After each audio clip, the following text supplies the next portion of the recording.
नमस्ते दोस्तों, स्वागत है आप सबका मेरे चैनल पे। आज हम बनाएंगे सबका चहेता पसंदीदा पीकॉक एक पेपर पे। मैंने लिया है 21 बाई 21 सेंटीमीटर साइज़ का पेपर। पहले मैं चारों तरफ 1 सेंटीमीटर स्पेस छोड़ रही हूँ और 1 सेंटीमीटर का बॉर्डर बनाने का भी सोचा है। तो मैंने पेंसिल लिया है, स्केल लिया है, सिंपल मार्किंग कर रही हूँ जिस पे हम फिर बॉर्डर बनाएंगे।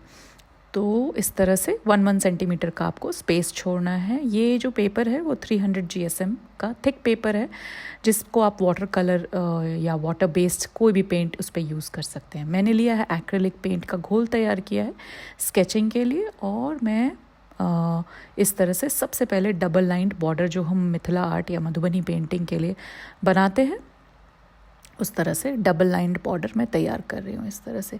तो ये काम हम फटाफट कर लेते हैं। उसके बाद हम मेन बॉर्डर डिज़ाइन वगैरह अच्छे से थोड़े धीरे में डालेंगे। आप मुझे फॉलो कर सकते हैं इंस्टाग्राम पे। मेरा हैंडल आपके स्क्रीन्स पे अभी आपको दिखा होगा थोड़ी देर पहले, दत्ता अनुश्री। आप मुझे फॉलो कर सकते हैं। वहाँ मैंने इसके रील्स भी शेयर किए हैं, बाकी सारे डिटेल्स भी शेयर किए, इसकी पिक्चर शेयर की है, तो आप मुझे वहाँ फॉलो कर सकते हैं। बाकी आप सब्सक्राइब करना बिल्कुल मत भूलना और इस वीडियो को ज़रूर लाइक करना और कमेंट सेक्शन में बताना कैसा लगा आपको ये ट्यूटोरियल बाद में।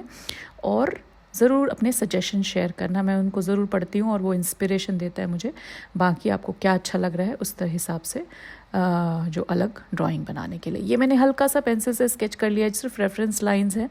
इस तरह से हम पिकॉक का आज स्ट्रक्चर बनाएंगे, बट बाकी चीज़ें हम अच्छे से धीरे धीरे देखेंगे।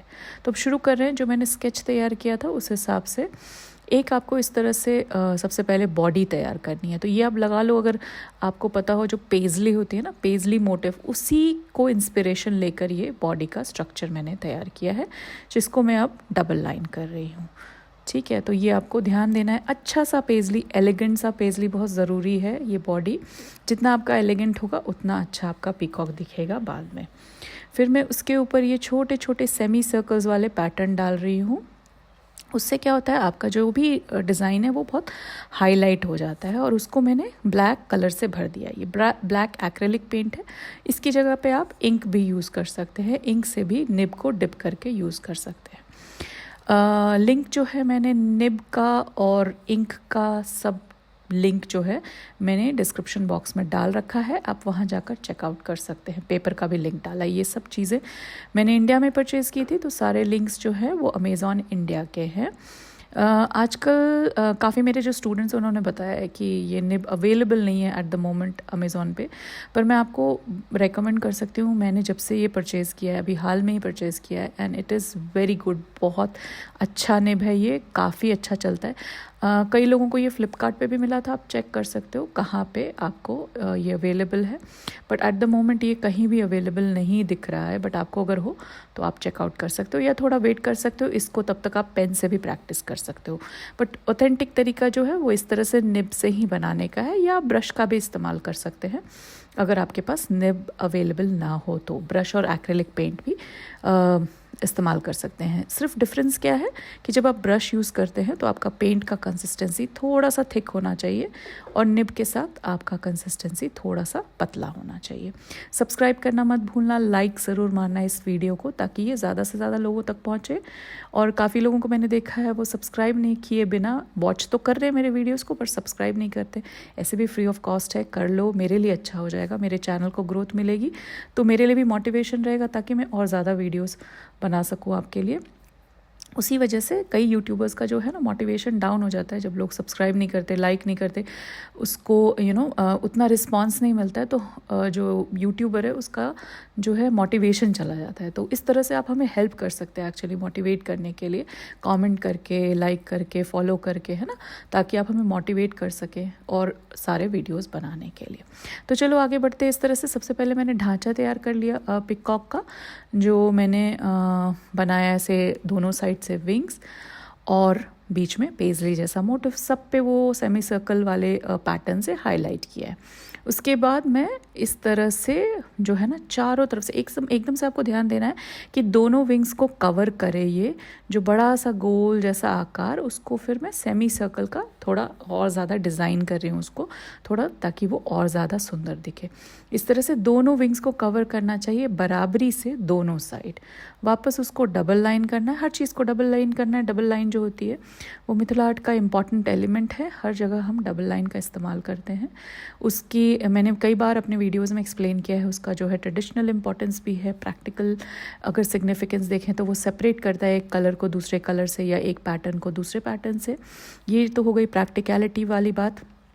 अगर हम ट्रेडिशनली देखें ये क्यों बनता है, तो ये रिप्रेजेंट करता है शिव और शक्ति के लाइन को, इसीलिए इसको ट्रेडिशनली सारे आर्टिस्ट बनाया करते हैं अपने आर्ट में। जब आप निब का इस्तेमाल कर रहे हैं या पेंट का इस्तेमाल कर रहे हैं, ध्यान देना कि आपका हाथ जो है ना स्मज कर सकता है पेंट को, उसके ऊपर आ गया तो वो बिल्कुल बिखर जाएगा, तो इसलिए आपको ध्यान देना है। हमेशा जो है पेंट को सूखने दें और थोड़ा थोड़ा ब्रेक ले लें और फिर बाद में आगे बढ़ें। फिर विंग्स में मैंने इस तरह से स्ट्राइप्स पैटर्न रखा है। ये पेंटिंग जो है हम सिर्फ 2 कलर का इस्तेमाल करेंगे, बिल्कुल क्लासिक कचनी स्टाइल में बनाएंगे। मैं थोड़ी देर में आपको समझाऊंगी कि कचनी क्या होता है। मिथिला आर्ट में कोई भी मिथिला आर्ट आप बनाते हैं तो उसको कचनी या भरनी या कॉम्बिनेशन ऑफ कचनी भरनी से बनाते हैं। ये जो है शैली है कला की जो होती है ना, शैली किस स्टाइल जो है, उस तरह से 2 स्टाइल्स हैं इसके पिक्यूलियर, वो है कचनी और भरनी। इसी से बनता है हर मिथिला आर्ट। तो जितनी भी तरह की मिथिला आर्ट बनाएंगे कचनी और भरनी स्टाइल से ही बनती है। तो अभी मैं एक्सप्लेन करूँगी आपको कचनी। ये काफ़ी ज़्यादा इसमें कचनी का इस्तेमाल हुआ है पूरी तरह से लगभग। अब इसके बीच में हम ये छोटे छोटे गोल पैटर्न्स भर रहे हैं। अब जो है वो बारीकी का समय आ रहा है। ये तो सिंपल सा आपने स्ट्रक्चर तैयार कर लिया, हालांकि बारीकी भी इम्पॉर्टेंट है, बट मेरे हिसाब से सबसे ज़्यादा इम्पॉर्टेंट है कि आपका ढांचा या स्ट्रक्चर अच्छे से बन जाए। एक बार आपका स्ट्रक्चर अच्छे से तैयार हो जाए तो आपकी जो बारीकी है वो और ज़्यादा खूबसूरत लगती है। तो इस तरह से पूरे पंख में जो हमने आउटर लाइन किया था उसको डबल लाइन किया और वापस से दोनों के बीच में थोड़ा स्पेस क्रिएट किया और उसके बीच में ये से छोटे छोटे सर्कल्स बिठा रही हूँ मैं, बिल्कुल पर्ल की तरह। ये डिज़ाइन बहुत सुंदर दिखता है जब आप बनाएंगे तो, है ना। इस तरह से आपको भरना है पूरे पंखों में, जो आउटलाइन है पूरे पंख का। इसको बनाने के बाद ये जो बीच का जो आपका सेक्शन है, जो आप सेमी सर्कुलर का जो दोनों एंड है, उसके बीचों बीच आपको ऐसे पत्ते की आकार की तरह इस तरह से शेप देना है हर एक एंड पे, ठीक है। ये आपको ध्यान देना है एग्जैक्टली मैं कहाँ बना रही हूँ। जो सेमी सर्कल से मैंने बनाया है उसके ईच एंड पे ये आपको बनाना है इस तरह से। सबसे पहले प्रोसेस ज़रूर फॉलो करना। अगर आप प्रोसेस इस तरह से फॉलो करेंगे तो आपका भी पीकॉक बहुत प्यारा दिखेगा। इस तरह से फिर लाइन से आपको पूरे बॉडी से जॉइन करना है। पीकॉक के जितना भी वो हेड वाला पार्ट है बॉडी का, उसमें से आपको इस तरह से लाइन निकालनी है, सीधी सीधी लाइन, बढ़िया सी लाइन, और इस तरह से आपको पूरे चारों तरफ से सटा देना है ना। तो ये ढांचा है, अभी तक हमने कचनी का काम शुरू नहीं किया है, अभी तक सिर्फ अभी हम ढांचा तैयार कर रहे हैं। ये शुरू होता है कचनी का काम। कचनी के लिए मैंने यूज़ किया है बहुत ही बारीक सा निब, फाइन निब। तो इस तरह से कचनी होती है। जो फाइन लाइंस जो होती है उसे कचनी कहा जाता है मिथिला आर्ट में। इस तरह से हम पूरे विंग्स में भी कचनी करेंगे, एक एक लाइन छोड़कर वापस से कचनी करेंगे। बहुत ही बारीक काम है। मैं जूम इन करके भी आपको थोड़ी देर में दिखाऊंगी कि किस तरह से करना है। बहुत फाइन लाइंस, एकदम बारीक बारीक से लाइंस, उसको बोलते हैं कचनी, ठीक है। तो दोनों तरफ करना है आपको इस तरह से एकदम बारीकी से। बहुत पेशेंस वाला काम है, धीरे धीरे करना। वीडियो का स्पीड थोड़ा सा ज़्यादा रखा है, बट यहाँ पे मैंने स्लो डाउन किया है। यहाँ आपको अच्छे से दिख रहा होगा कि किस तरह से हल्के हाथ से बिल्कुल स्लोली आपको जाना है। मेरी आदत हो गई चूँकि, इसलिए स्पीड बढ़ गया है, बट आप शुरुआत में आराम से करना, धीरे धीरे करना। जितना बारीक आपका कचनी होगा उतना उभर कर और सुंदर आपका पेंटिंग दिखने वाला है। इस तरह से आपको पूरी दोनों साइड है ना विंग्स के बराबर रखने हैं। शुरुआत अगर टॉप से की है तो दोनों साइड टॉप से करना। ये सब छोटी छोटी बातें हैं जो अगर आप मिस कर देते हैं तो आपके डिज़ाइन को वो हार्मनी नहीं मिलती, मतलब एक दूसरे के साथ मिला हुआ डिज़ाइन नहीं लगता। तो अगर आपको सिंक में रखना है, हार्मनी में रखनी है अपने डिज़ाइन को, तो ये सब छोटी छोटी बातों का ध्यान देना। जितने लाइंस एक विंग में बनाएं उतने ही दूसरे विंग में भी बनाना है ना। ये सारी चीज़ें आपको ध्यान में रखनी है। इस तरह से हम आगे बढ़ेंगे, पूरी तरह से कंप्लीट करेंगे और ये फाइनल यहाँ पे कचनी लाइंस किया। अभी कचनी ख़त्म नहीं हुई है, इनफैक्ट अभी शुरू ही हुई है। जो पीछे का जो हमने फेदर बनाया या जो टेल होता है ना पीकॉक का, जो वो स्प्रेड कर लेता है, तो वो जो हमने ऊपर स्प्रेड करके जो डिज़ाइन तैयार की है उसमें भी हम कचनी भरेंगे। पर कचनी भरने के पहले हम बाकी सारा काम ख़त्म कर लेते हैं। इधर भी कचनी करेंगे छोटी से, जो यहाँ नीचे का फेदर के नीचे जो डिज़ाइन दिया है उसमें भी हम साइड से स्लैंट वाली कचनी कर रहे हैं। यहाँ पे उसको तिरछी कचनी कहते हैं। तो इस तरह से हम तिरछी कचनी कर रहे हैं। ये वाले पोर्शन में एक एक छोड़ रखा है मैंने, ताकि मैं उसमें कोई और कलर से करूं। आप चाहे तो पूरे ब्लैक से भी भर सकते हैं, ब्लैक से भी डिज़ाइन बहुत खूबसूरत दिखता है।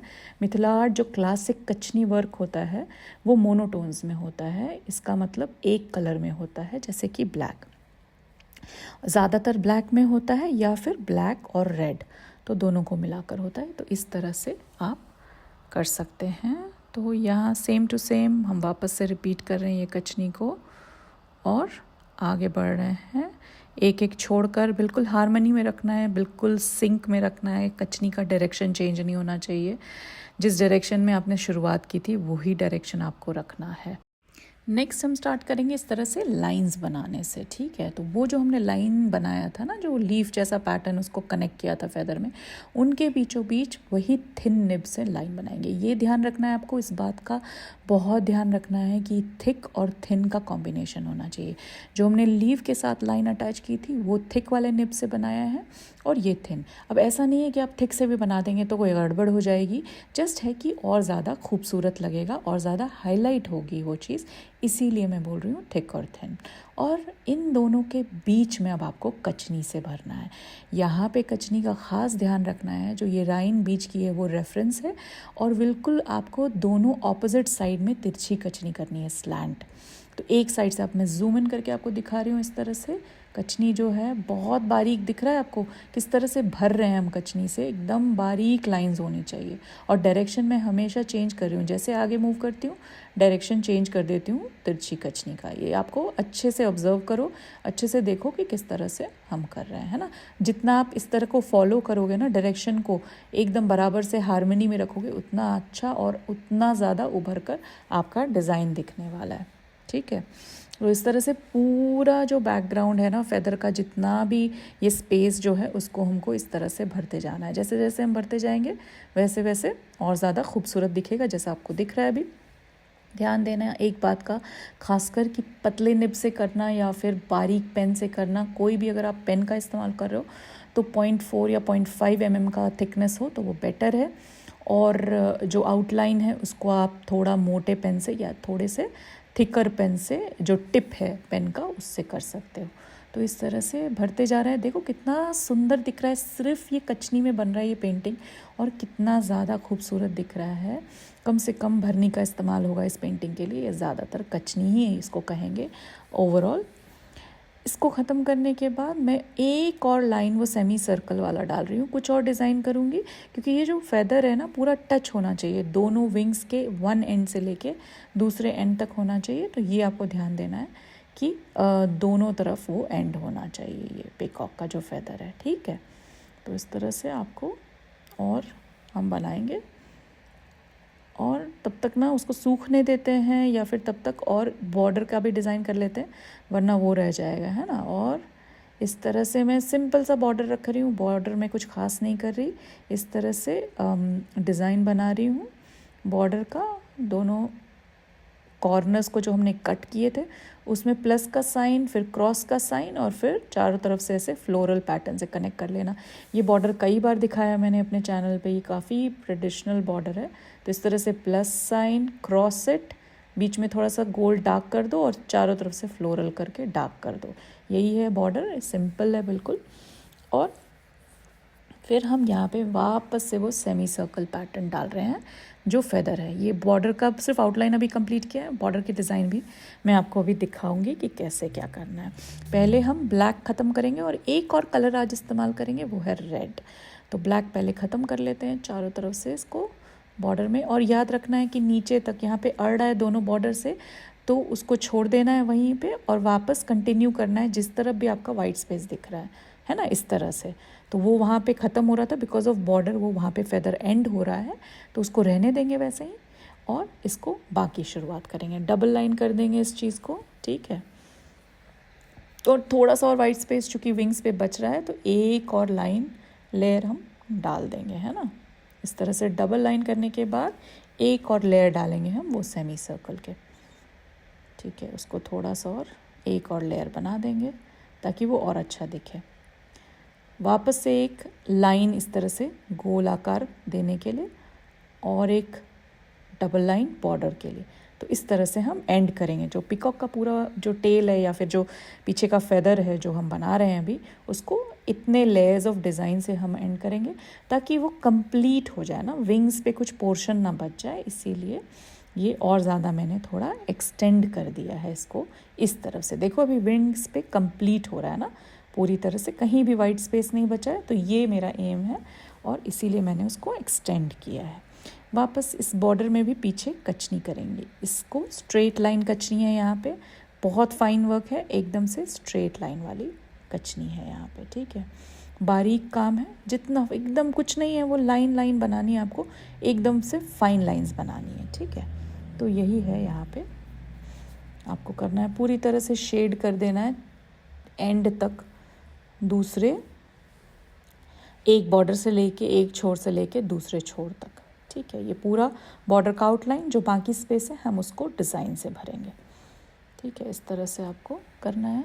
ये करने के बाद नेक्स्ट कलर का तैयार करेंगे, रेड कलर। रेड कलर के लिए उसको थोड़ा सा मैं आपको दिखाती हूँ कि एक्रेलिक पेंट को आप कैसे तैयार करेंगे। थोड़ा सा पेंट लिया है मैंने बोल में, एक छोटे से कटोरे में आप ले लो पेंट, और उसको मैंने थोड़ा टिल्टेड रखा है ताकि कलेक्ट हो सके पेंट, ताकि बहुत ज़्यादा आपको घोलना नहीं पड़े। एक बार 4-5 बूंद पानी डाली और उसका एक सोल्यूशन तैयार किया है। 4-5 बूंद नहीं लगे तो आप 5-6 डाल दो, सो सही, लेकिन बूंदों में ही पानी डालना, बहुत ज़्यादा पानी एक बार में मत डालना, और चेक कर लेना कि आपका पेंट सही हुआ है या नहीं। अभी हम बॉर्डर का डिज़ाइन तैयार करेंगे। बॉर्डर डिज़ाइन सिंपल है, बीच में से एक पत्ता निकालना है और उसके चारों तरफ से 4-4 पत्ते। तो इस तरह से मैं रिपीट करती हूँ, बीच का एक पत्ता, फिर वापस 4 पत्ते ऑन द लेफ़्ट और 4 पत्ते ऑन द राइट। इस तरह से डिज़ाइन है, सिंपल सी डिज़ाइन है, कुछ खास नहीं किया हमने। एक्चुअली देखोगे तो पूरा जो पिकॉक का डिज़ाइन है काफ़ी सिंपल है, पर वो ओवरऑल लुक की वजह से बहुत ही सुंदर दिख रहा है, और बिल्कुल मोनोटोन्स में भी हम बना सकते हैं मिथिला आर्ट, और वो इस तरह से इतना अच्छा दिखता है ना, रेड और ब्लैक कचनी में बहुत ही सुंदर दिखता है मिथिला आर्ट। तो ये कंप्लीट हो गया बॉर्डर। बाकी जो रेड कलर बचा है उसको हम इस फेदर के इस लीफ वाले पार्ट में भर देंगे, ठीक है। तो एकदम से हाईलाइट हो रहा है ये रेड कलर भरने के बाद। तो अब जो भी काम करेंगे ज़्यादातर रेड का इस्तेमाल करेंगे, बाकी जगहों पे ये पूरा रेड भरने के बाद यहाँ बीक में भी रेड भर देंगे। इसमें सिर्फ एज पे कलर करेंगे ताकि बीच में वाइट पोर्शन दिखता रहे और ज़्यादा अच्छा दिखेगा उससे। यहाँ भी सेम टू सेम ये वाले पोर्शन में भी रेड से एज पे कर रहे हैं बस हम, है ना। उसके बाद हम ये वाले जो ऊपर का पार्ट है इसमें भी रेड कलर से भर देंगे, तो वो एकदम से उभर के दिखेगा आपका। बाकी इसमें हमने कचनी करनी है रेड कलर से, ठीक है। एक एक लाइन जो हमने गैप छोड़ा था विंग्स में, उसमें हम रेड से कचनी कर रहे हैं। जब भी आप कलर से कचनी कर रहे हो तो एक मैं बहुत ख़ास टिप आपके साथ शेयर करती हूँ मिथिला आर्ट में, जिससे ना वो आपकी कचनी जो आप कलर से करोगे वो भर जाती है। ये ब्लैक के लिए नहीं इस्तेमाल होता है, सिर्फ कलर्ड कचनी के लिए इस्तेमाल होता है। तो एक बार जब आपकी कचनी ख़त्म हो जाए तो आप उसको क्या करो, एज को डार्क कर दो। मैं अभी आपको करके दिखाऊंगी। पहले इधर भी कचनी भर लेते हैं। ये जो चेक्स क्रिएट किया था हमने, चेक पैटर्न, उसमें भी हम कचनी भर लेते हैं सबसे पहले, है ना। इसको ख़त्म करते हैं कचनी भर के, और उसके बाद आप ये एज को हाईलाइट कर दो। जैसे ही एज पे आप ये कलर डालोगे कचनी के जगह पे, है ना, पूरे एज को आप डार्क कर दोगे उसी कलर से। रेड से है तो रेड से, या ऑरेंज भर रहे हो तो ऑरेंज कलर से, जिस भी कलर से आप करोगे उसको हाईलाइट कर दोगे तो वो खूब बहुत ही ज़्यादा सुंदर दिखेगा और ज़्यादा खूबसूरत दिखेगा, है ना। तो इस तरह से हम डॉट्स बना रहे हैं जो बजा हुआ जगह था ना चेक में, और यहाँ पे मैं चेक्स वाली कचनी कर रही हूँ, उसको दोहरी कचनी कहते हैं। तो इस तरह से लेग्स में आपको दोहरी कचनी करनी है। और last but not the least, जो ये स्पेस हमने क्रिएट किया था उसमें भी एक थोड़ा सा रेड कलर ऐड कर सकते हैं। आप इसमें चाहें तो भरनी भी कर सकते हैं, यानी भरनी का मतलब कलर से भर सकते हैं, वो भी अच्छा हाईलाइट दिखेगा। मैं कचनी से कर रही हूँ और वापस से एज को एकदम से डार्क कर दूंगी ताकि वो उभर कर दिखे। सिर्फ एज को आपको डार्क करना है, ये सिर्फ कलर्ड कचनी में है ना। बाकी जो वाइट स्पेस बच रहा है, थोड़ा बहुत ही बच रहा है, चूँकि हमारे पास ज़्यादा वाइट स्पेस नहीं है, उसको मैं इस तरह से छोटे छोटे डॉट्स या हाइफन आप कह सकते हो, छोटे छोटे डैश पैटर्न से भर देना है। पीकॉक हमारा ऑलमोस्ट रेडी है। सिर्फ आँख हम लास्ट में बनाते हैं हमेशा मिथिला आर्ट में, तो आइज़ हम एंड में बनाएंगे। पूरी तरह से पेंटिंग को ख़त्म कर लेंगे, उसके बाद एंड में मैं आपको आइज़ दिखाऊंगी। बाकी पीकॉक बन चुका है और इस तरह से डायगोनल मैंने किया। ये जो है रेन को रिप्रेजेंट कर रहा है ना। पीकॉक हमेशा डांस करती है ना जब रेन होता है, तो उसी को रिप्रेजेंट कर रहा है। पूरी तरह से आपको भर देना है, नीचे भी और ऊपर भी। तो पेंटिंग ऑलमोस्ट रेडी है। बताओ ज़रूर कमेंट में कैसा लगा ये पेंटिंग, कैसा लग रहा है ये पीकॉक। और इस तरह से हम आइज़ एंड में डालेंगे और अंदर भी थोड़ा सा पेंट भर देंगे। तो बन गया पीकॉक, आपका रेडी है। Thank you so much for watching. धन्यवाद आप सबका। फिर मिलेंगे अगले ट्यूटोरियल में।